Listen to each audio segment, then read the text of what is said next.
Este adorable animal se llama ajolote, y es famoso por una habilidad asombrosa. Puede regenerarse. Si pierde una pata, la cola o incluso partes de su corazón, el ajolote puede hacerlas crecer de nuevo. Es como un superhéroe de la naturaleza.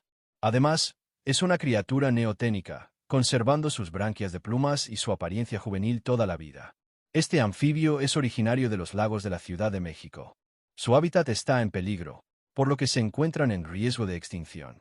El ajolote es una verdadera joya de la fauna mexicana.